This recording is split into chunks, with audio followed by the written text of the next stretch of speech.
কেমন ছিল, তার কেমন আখলাক ছিল, আর আমাদের কেমন আখলাক, একটু আমাদের চরিত্রের সাথে মিলাবেন। আমার নবী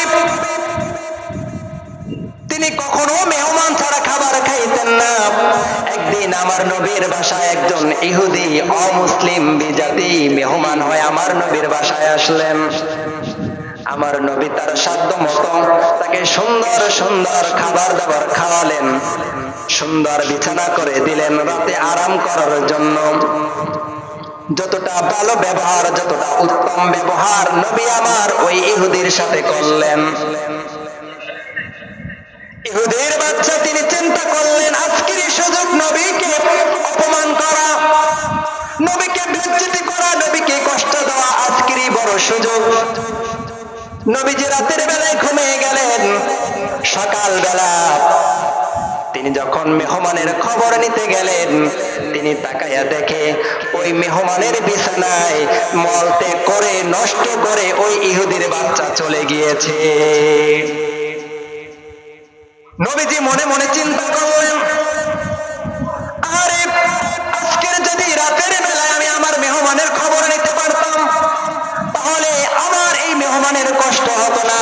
কতই না কষ্ট পেয়েছে, এই কষ্টের কারণে বিছানায় তিনি মল ত্যাগ করতে বাধ্য হয়েছে। তাই আমার কাছে লজ্জায় বলতে না পেরে তিনি আমার কাছ থেকে পলাইয়া চলে গিয়েছে। নবী মনে মনে ভাবতেছিলেন। এমন সময় ইহুদির বাচ্চা বড় দূর চলে গেল।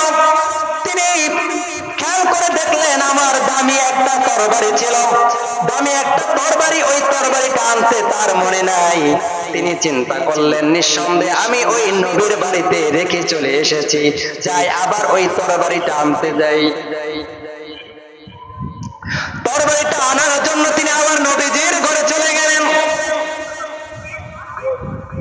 নবীজি তার দুই চোখ বেয়ে বেয়ে টপ টপ করে পানি পড়তেছিল, আর নিজের হাত দিয়ে ওই ইহুদির তার মল ত্যাগগুলো নিজের হাত দ্বারা পরিষ্কার করতেছিল। কেমন নবী মুসলমান, নিজের হাত দ্বারা ওই মল ত্যাগগুলো তিনি পরিষ্কার করতেছিলেন, আর নবীজির চোখ বেয়ে বেয়ে টপ টপ টপ টপ করে পানি পড়তেছিল। এমন সময় ইহুদির বাদশা পিছন থেকে এসে বললেন, ইয়া রাসূলুল্লাহ, আমার তরবারিটা দিলে ভালো হতো। এই পরে নবীজি ডাক দিয়ে বলেন, ও ইহুদি ভাই এদিকে আসো একটু। তার দুই হাতটা ধরে মাপ চাইলেন আমার নবী। ডাক দিয়ে বললেন, ভাই আমাকে ক্ষমা করে দাও, আর যদি আমি রাতের বেলায় তোমার খবর নিতে পারতাম তাহলে তোমার এত কষ্ট হতো না, তুমি বিছানায় এমন করে মলত্যাগ করতে না। নিঃসন্দেহে আমার কারণে তোমার বড় কষ্ট হয়েছে, তুমি মেহেরবানি করে আমাকে মাফ করে দাও। সাথে সাথে নবীজির পায়ে পড়ে গেলেন, ইয়া রাসূলুল্লাহ, ইয়া হাবিবাল্লাহ, আপনি কেন মাফ চাইতেছেন? আপনি আমাকে ক্ষমা করে দেন।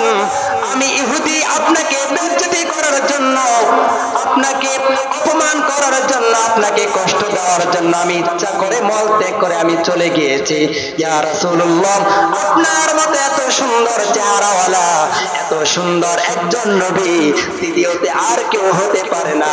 ইয়া রাসূলুল্লাহ, এখনই আপনার ওই জবান থেকে মধুর কালিমাটি পড়িয়ে দেন, লা ইলাহা ইল্লাল্লাহু মুহাম্মাদুর রাসূলুল্লাহ সাল্লাল্লাহু আলাইহি ওয়াসাল্লাম।